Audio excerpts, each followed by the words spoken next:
Okay, start करते हैं आज ट्रांसपोज ऑफ मैट्रिक यानी आव्यूह का परिवर्त।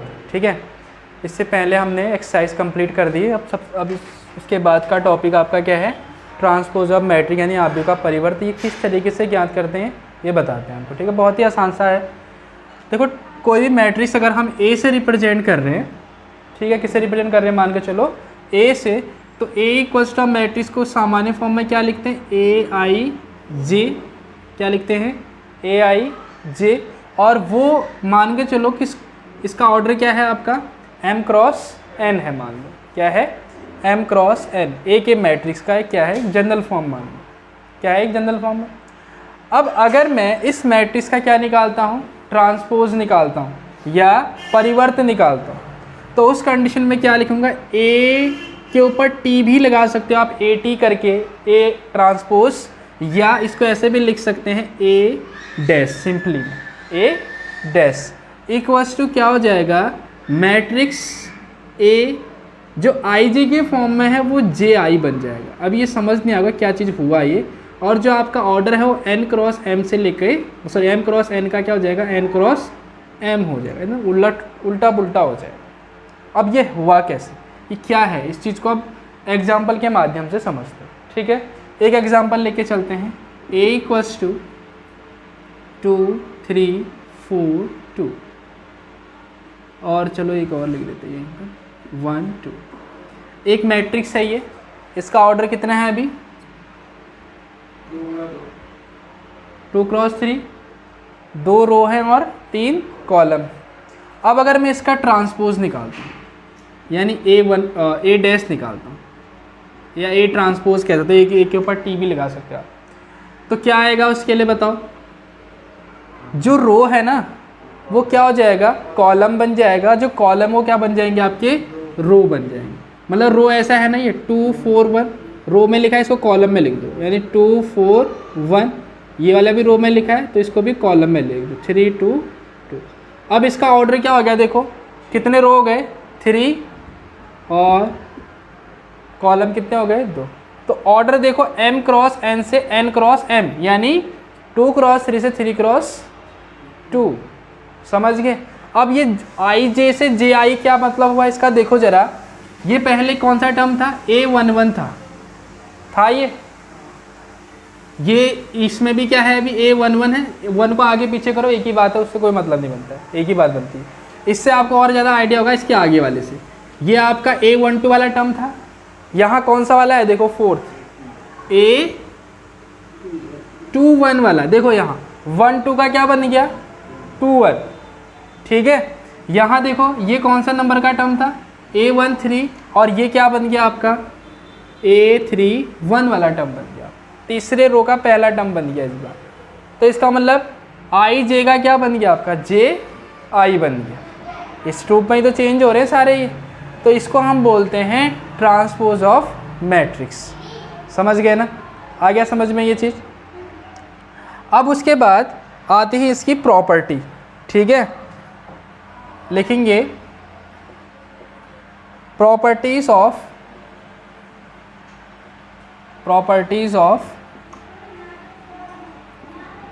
ट्रांसपोज ऑफ मैट्रिक्स, है ना, यानी मैट्रिक्स के क्या, ट्रांसपोज की क्या प्रॉपर्टी। अब क्या प्रॉपर्टी होती है, सबसे पहली जो प्रॉपर्टी रहती है आपकी, अगर हम किसी मैट्रिक्स का पहले ट्रांसपोज निकाल लें, यानी पहला उसका डैश निकाल लें। अब डैश कह रहे हैं, डैश का मतलब ये समझ लो कि ट्रांसपोज निकल गया, तो ए डैश का फिर से अगर मैं डैश निकालता हूँ वो क्या बन जाता है, ए बन जाता है। क्या बन जाता है वो, यानी किसी मैट्रिक्स का ट्रांसपोज निकला हुआ है, फिर उस ट्रांसपोज का फिर से ट्रांसपोज निकाल देंगे, यानी फिर से उसका परिवर्तन निकाल देंगे, तो फिर से आपका क्या बन जाएगा, स्टार्टिंग वाला जो आपका मैट्रिक्स था वो बन जाएगा। मतलब ये इसी चीज़ को देखो, ये ए का ट्रांसपोज था यानी ए का डैश था, अब इस डैश का फिर से डैश निकाल दो आप, यानी इस आव्यूह का फिर से आप क्या निकाल दो, परिवर्तन निकाल दो फिर से, तो क्या निकलेगा जरा देखो, रो जो आपका रो है वो कॉलम में चेंज जाएगी, जो कॉलम है रो में, तो ये कॉलम आपका फिर से रो में चेंज जाएगा, 2 4 1, और ये बन जाएगा आपका 3 2 2। इसका मतलब ये देखो फिर से पहले वाले जरा बन गया ना, तो ए डैश का फिर से डैश क्या बन जाता है, आपका ए बन जाता है। पहली प्रॉपर्टी ये है। दूसरी प्रॉपर्टी क्या है, यहीं लिख देते पहले, सेकंड प्रॉपर्टी आपकी क्या है, अगर हम कोई मैट्रिक्स है ए, उसको के से मल्टीप्लाई, के आपका कोई कांस्टेंट टर्म होगा, उससे मल्टीप्लाई करके इसका ट्रांसपोज निकालें। बात समझ में आ रही है? कोई मैट्रिक्स होगा ए, उसको हम कोई कांस्टेंट टर्म, कोई भी एक अचर जिसे कहते हैं कांस्टेंट वाला, उससे मल्टीप्लाई करके उसका क्या निकालें, ट्रांसपोज निकालें, तो वो किसके बराबर होगा? अगर हम सिंपली इसका ट्रांसपोज निकालें देन के से मल्टीप्लाई करें तब भी वो दोनों आपस में क्या होंगे, बराबर। जैसे यही चीज़ देख लो आप, इसको अगर मैं इस ए को मैं मान के चलो 2 से मल्टीप्लाई करता हूँ। किससे मल्टीप्लाई करता हूँ? 2 से मल्टीप्लाई करता हूँ। 2 से मल्टीप्लाई करके कितना आएगा इसका ज़रा आंसर बताओ। इस 2 को आप के समझ लो अभी, ठीक है? तो ये कितना आ जाएगा, 4 8 2 6 4 4, ये आ गया। अब इसका ट्रांसपोज निकालो, यानी इसका ट्रांसपोज क्या आ जाएगा आपका, 4 8 2 6 4 4। मतलब हमने इस पूरे को 2 से गुणा करके इसका क्या निकाल दिया, फिर ट्रांसपोज निकाले, यानी मैंने ऐसे निकाल दिया, 2a का डैश निकाल दिया। आया? अब ये किसके बराबर आएगा? अगर हम a का सिंपली भी डैश निकाल दें और उसको k से मल्टीप्लाई करें, दोनों इक्वल आएंगे। a का सिंपल वाला डैश ये है। अब इसको अगर मैं 2 से मल्टीप्लाई करता हूँ, किससे मल्टीप्लाई करता हूँ इसको मैं, 2 से, तो कितना आ जाएगा देखो, 4 8 2 6 4 4, दोनों इक्वल आए नहीं आए ये? इसका मतलब है कि अगर किसी मैट्रिक्स को आप किसी कांस्टेंट से मल्टीप्लाई करके ट्रांसपोज निकालो, या ट्रांसपोज निकाल के मैट्रिक्स उस मैट्रिक्स को किसी कांस्टेंट से मल्टीप्लाई कर दो, तब भी एक ही बात है, आंसर दोनों से क्या आना है, सेम। तो इसका वाला सेकंड प्रॉपर्टी होगी। आया समझ में सेकंड प्रॉपर्टी? अब उसके बाद इसका क्या है, थर्ड प्रॉपर्टी। थर्ड वाले में क्या कहा उसने कि अगर हमारे पास 2 मैट्रिक्स हैं, उन दोनों को हम जोड़ दें और जोड़ने के बाद उसका ट्रांसपोज निकालें, तो किसके बराबर आ जाएगा वो? अगर हम उनका अलग अलग ट्रांसपोज निकाल के जोड़ें, वो दोनों आपस में क्या आ जाएंगे, कह रहा है वो, बराबर आ जाएंगे। बात समझ में आई? यानी 2 मैट्रिक्स हैं हमारे पास, उन दोनों को जोड़ के ट्रांसपोज निकालें या उन दोनों का अलग अलग ट्रांसपोज निकाल के जोड़ें, आपस में क्या आएंगे, दोनों का मान बराबर आ जाएगा। बात समझ में आ रही है? मतलब देखो इसको समझते हैं। जैसे मैं एक एग्जांपल लेके चलता हूँ, हमारे पास 2 मैट्रिक्स लेके चलते हैं, ठीक? एक मैट्रिक्स मैंने ए लिया 1 2 3 4, एक मैट्रिक्स ये ले लिया, और एक बी ले लिया, बी में मैंने 1 2 1 1 लिखा, और इनका अलग ट्रांसपोज निकाल दो। ए डैश कितना हो जाएगा आपका, 1 2 3 4, समझ में आ गया? और इसका बी डैश कितना आ जाएगा, 1 2 1 1, समझ गए ना? रो को कॉलम में चेंज कर, इतना समझ में आ गया होगा, ठीक है? अब क्या करा, इस प्रॉपर्टी में तो सबसे पहले जोड़ के इसका डैश निकाल दो, यानी a प्लस बी, देखो जोड़ो जरा, a प्लस बी, 1 और 1 2, 2 और 2 4, 3 और 1 4, और 4 और 1 5, ये हुआ। इसका जरा डैश निकाल दो, a प्लस बी का डैश कितना आएगा, 2 4 4 5। अब अलग अलग जो डैश निकाला उनको जोड़ो जरा, a dash plus b dash को जोड़ो, कितना आएगा, 2 4 4 5, दोनों इक्वल आए नहीं आई है? बात समझ में आ रही है? मतलब क्या है कि अगर हम 2 आव्यूह को जोड़ने के बाद उसका डैश निकालें या दोनों का अलग अलग डैश निकाल के जोड़ें, आपस में क्या आना है, बराबर आना। अब उसके बाद फोर्थ यानी लास्ट प्रॉपर्टी आपकी क्या है कि अगर a और b की मल्टीप्लाई करके हम उसका डैश निकालें, तो वो किसके बराबर आएगा, a का डैश और b के डैश के मल्टीप्लाई के बराबर आएगा। लेकिन ऐसा नहीं होगा, ये इसके मल्टीप्लाई, पहले तो b डैश लिखना पड़ेगा आपको, फिर a डैश। हो a और b डैश की मल्टीप्लाई हो रही है, बट लिखना स्टार्टिंग में किसको है, आपको b डैश को लिखना है, और दूसरे में किसको लिखना है, a डैश को लिखना है। बात समझ में आ रही है? यानी a b का डैश किसके बराबर आएगा, b डैश और a डैश के मल्टीप्लाई के। ये आपके नॉट इक्वल होगा a डैश और b डैश के मल्टीप्लाई। ध्यान देना, स्टार्टिंग में आपको b डैश लिखना पड़ेगा, फिर क्या लिखना पड़ेगा, ए डैश लिखना पड़ेगा। बात समझ में आ रही है? तो ये आपकी कौन सी प्रॉपर्टी है? Third, sorry fourth. In property का क्या करेंगे? यूज करेंगे अभी क्वेश्चनों में। तो ए बी का होल डैश किसके बराबर आता है? बी डैश ए डैश के बराबर आता है। ठीक है, एक प्रॉपर्टी ये होगी आपकी, इसका भी यूज होगा और इसका भी यूज होगा। वैसे ज़्यादातर इसका यूज और इसका यूज होता है। ठीक है, तो इसका पहले नोट कर लो आप।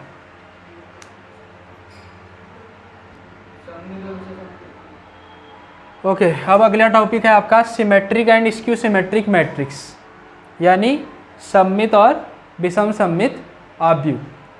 अब क्या होता है, सबसे पहले अगर हम सिमेट्रिक की बात करें यानी सममित की बात करें, ठीक है, सिमेट्रिक मैट्रिक्स यानी सममित आव्यूह, इसकी बात अगर करें तो बहुत ही आसान सा भी हमने ट्रांसपोज पढ़ लिया, यानी डैश परिवर्त जिसे कहते हैं हिंदी में। तो यानी ए का अगर डैश, कोई भी मैट्रिक्स ए है, उसका जो डैश निकालने के बाद फिर से ए के बराबर आ जा रहा है। किसके बराबर आ जा रहा है? ए के बराबर आ जा रहा है। तो इसका मतलब जो आपका ए मैट्रिक्स है वो कैसा मैट्रिक्स होगा? आपका सममित यानी सिमेट्रिक मैट्रिक्स होगा। समझ गए? यानी सममित आव्यूह होगा। समझ गए? अभी इसके एग्जांपल लेंगे। उसके बाद अगर हम किसकी बात करें? स्क्यू सिमेट्रिक की बात करें, स्क्यू सिमेट्रिक मैट्रिक्स की बात करें, यानी विषम सममित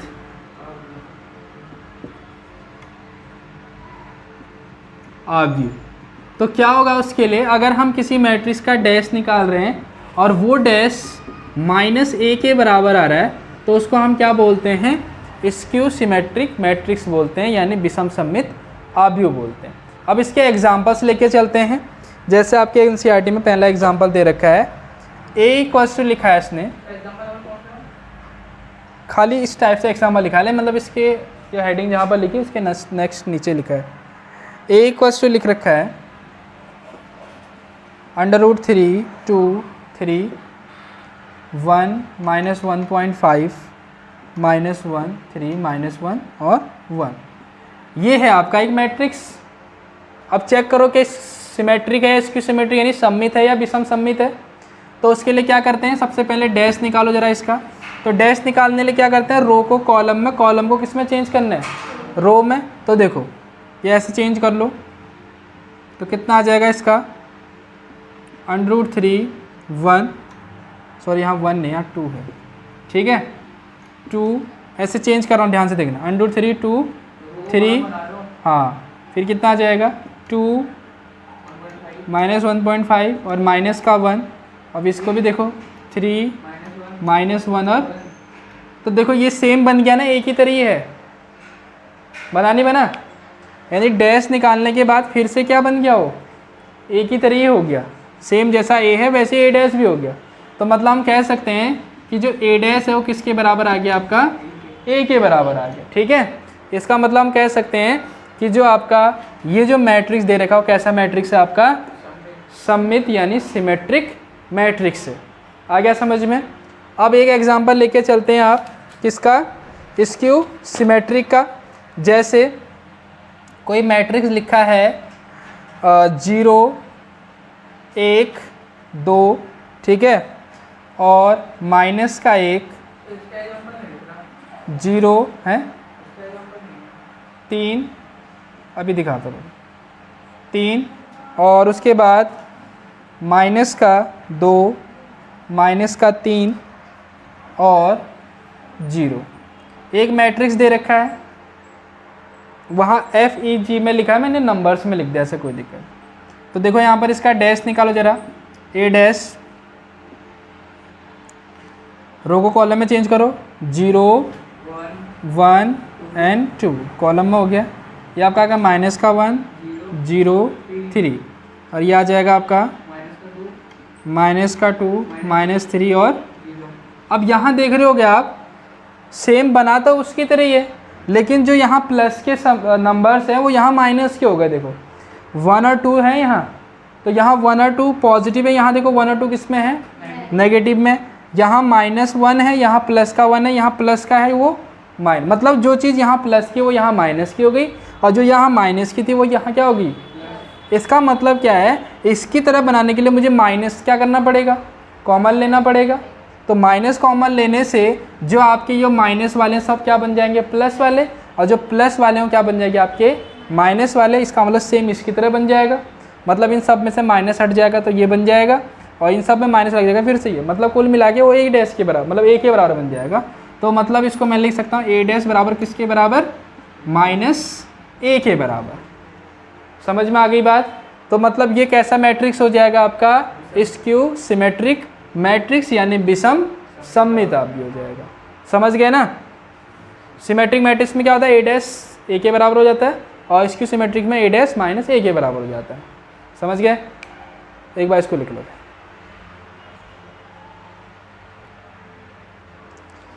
ओके, अब बात करते हैं theorem number first.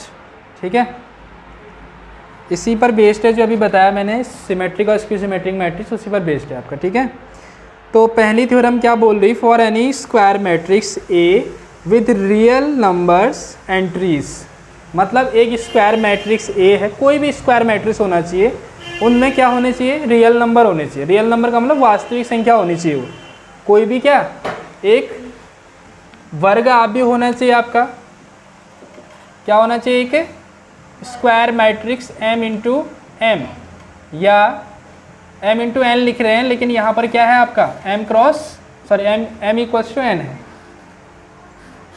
Square matrix पता है क्या होता है, जिसमें रो और कॉलम आपस में क्या होते हैं, मतलब उनके नंबर आपस में बराबर होते हैं, जितने रो उतने कॉलम। तो एक हमारे पास स्क्वायर मैट्रिक्स अगर कोई भी होगा, लेकिन इसके अंदर क्या भरे दे कि एलिमेंट क्या होंगे, सारे के सारे रियल नंबर होंगे। समझ गए ना। इमेजिनरी नंबर आपने 11th में पढ़े थे थोड़े बहुत, तो वो नंबर नहीं होंगे, सब क्या होंगे, रियल नंबर होंगे। तो क्या कह रहा है आगे, देन क्या कहा उसने, a प्लस ए डैश क्या कहलाएगा, सिमेट्रिक मैट्रिक्स कहलाएगा। a प्लस ए डैश क्या होगा आपका, सिमेट्रिक होगा, यानी सममितापी होगा, और a माइनस ए डैश क्या होगा आपका, स्क्यू सिमेट्रिक होगा, यानी विषम सममितापी होगा। बात समझ में आ रही। कोई भी एक वर्ग आव्यूह होगा, यानी कोई भी एक स्क्वायर मैट्रिक्स होगा जिसमें सारे एलिमेंट क्या होने चाहिए, रियल होने चाहिए, तो उसके लिए a प्लस ए डैश, ए हमने मैट्रिक्स को रिप्रेजेंट करने के लिए लिखा था, a प्लस उसका डैश को जोड़ने के बाद जो नया मैट्रिक्स आएगा वो हमेशा सिमेट्रिक होगा, और a और उसका डैश का माइनस करने के बाद जो मैट्रिक्स आएगा उसको हमेशा क्या होगा आपका, स्क्यू सिमेट्रिक, यानी एक विषम सममित। इस चीज़ को प्रूव करते हैं। समझ गए। यानी अभी आपने पढ़ा कि सिमेट्रिक मैट्रिक्स क्या होता है, कि जिसका डैश निकालने के बाद फिर से वही आना चाहिए। मतलब क्या है, देखो अगर मैं a प्लस ए डैश हमको प्रूव करना है कि सिमेट्रिक मैट्रिक्स है, क्या है ये, सिमेट्रिक मैट्रिक्स प्रूव करना है ना, यानी सममितापी प्रूव करना है, तो इसका मतलब क्या, इस पूरे का जो डैश निकालने के बाद फिर से क्या आना चाहिए आपका, a प्लस ए डैश मिलना चाहिए। बात समझ में आ रही है। क्योंकि हमारा अभी क्या था फॉर्मूला, जो पीछे मतलब ट्रांसपोज का पढ़ा था, यानी डैश वाले के लिए पढ़ा था, डैश जो करना सिमेट्रिक, इसकी सिमेट्रिक के लिए क्या पढ़ा था बताओ, कि अगर ए डैश का फिर से ए डैश का डैश निकालने के बाद फिर से ए आ जा रहा है, तो मतलब वो क्या है, सिमेट्रिक मैट्रिक्स है, यानी सममितापी है। तो मतलब यहाँ पर भी तो इस पूरे को हमको सिमेट्रिक प्रूव करना है ना, तो मतलब इस पूरे का अगर हम डैश निकालेंगे तो फिर वो इतने ही बराबर आना चाहिए। तो मतलब मुझे a प्लस ए डैश का पूरे का होल डैश किसके इक्वल प्रूव करना पड़ेगा, a plus A dash prove करना पड़ेगा। तो इसके लिए इसको लिखेंगे, LHS लेके के चलते हैं, a प्लस ए डैश। अब अभी हमने ट्रांसपोज ऑफ मैट्रिक्स की प्रॉपर्टी पढ़ी थी, क्या पढ़ी थी बताओ ज़रा, a प्लस बी का होल डैश किसके बराबर आ रहा था, a dash plus b dash के बराबर आ रहा था।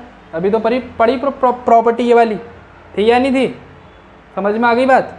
तो बस यहाँ पर भी इसको a मान लो, इसको b मान लो, तो मतलब a का डैश अलग हो जाएगा और a डैश में फिर से क्या लग जाएगा आपका, क्योंकि a डैश तो पहले थे, इसका डैश, दोनों में डैश लग गया जैसे ये लगा।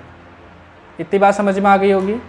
अब यहाँ देखो ज़रा, ए डैश, और अभी हमने एक चीज़ और पढ़ी है ट्रांसपोज की प्रॉपर्टी कि अगर कोई मैट्रिक्स है ए, उसका डैश निकला है, फिर से उसका डैश निकले तो किसके बराबर आ जाता है? ए के बराबर आ जाता है। यही तो पढ़ा है। तो मतलब इस ए डैश का होल डैश किसके बराबर आ जाएगा? ए के बराबर आ जाएगा। तो मतलब देख रहे हो आप कि ए प्लस ए डैश का होल डैश किसके बराबर आ गया आपका? ए डैश प्लस ए। ये भी तो ए डैश प्लस है, आगे पीछे चल जाता प्लस में, कोई दिक्कत नहीं। तो मतलब ये क्या हो गया? आप कैसा मैट्रिक्स बन गया? एक सिमेट्रिक यानी सममित आव्यूह बन गया। प्रूव हो गया। मतलब ए प्लस ए डैश का, ए प्लस ए डैश कैसा मैट्रिक्स होता है आपका? सिमेट्रिक। कोई भी मैट्रिक्स, लेकिन होना क्या चाहिए? वो एक स्क्वायर मैट्रिक्स कह रहा है, समझ गया ना? कोई भी, यहाँ प्रॉपर थ्योरम में लिखा है ना कि फॉर एनी स्क्वायर मैट्रिक्स, कोई भी स्क्वायर मैट्रिक्स के लिए उस मैट्रिक्स का डैश और उस मैट्रिक्स के सम जो होता है वो हमेशा क्या होता है? सिमेट्रिक। यानी ए प्लस ए डैश हमेशा सिमेट्रिक होगा। अब ए माइनस ए डैश किसके इक्वल प्रूव करना है आपको? स्क्यू सिमेट्रिक प्रूव करना है। वो होता ही है बट प्रूव करना आपको। तो यानी हमको क्या लिखना पड़ेगा? यहाँ से देखो, ए माइनस ए डैश का होल डैश किसके बराबर आना चाहिए जरा बताओ? माइनस ए माइनस ए डैश आना चाहिए, नहीं आना चाहिए बताओ? क्योंकि हमने पढ़ा है कि ए डैश इक्वल्स टू माइनस ए क्या होता है? ये स्क्यू सिमेट्रिक यानी विषम सममित होता है। तो मतलब इस पूरे का डैश माइनस इस पूरे के बराबर आना चाहिए। तो इसको भी लेके चलो, इतना आ रहा है, देखो आ रहा है इतना, देख लो। तो यहाँ पर देखो जरा क्या आ जाएगा? ए माइनस ए डैश का डैश, फिर यहाँ से आप ये चीज़ देख लो, फिर यही वाली प्रॉपर्टी लग जाएगी, प्लस के लिए माइनस के लिए सेम लगेगी, दोनों में डैश हो जाएगा।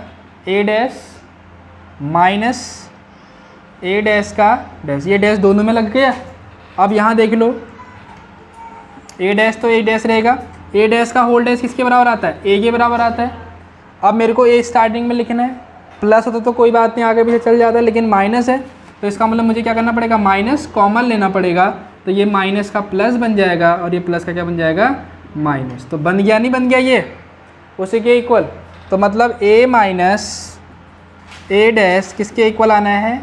माइनस ए डैश। तो मतलब क्या हुआ? ये कैसा मैट्रिक्स हो गया? स्क्यू सिमेट्रिक मैट्रिक्स यानी विषम सममित आव्यूह हो जाएगा। आ गया ना समझ में?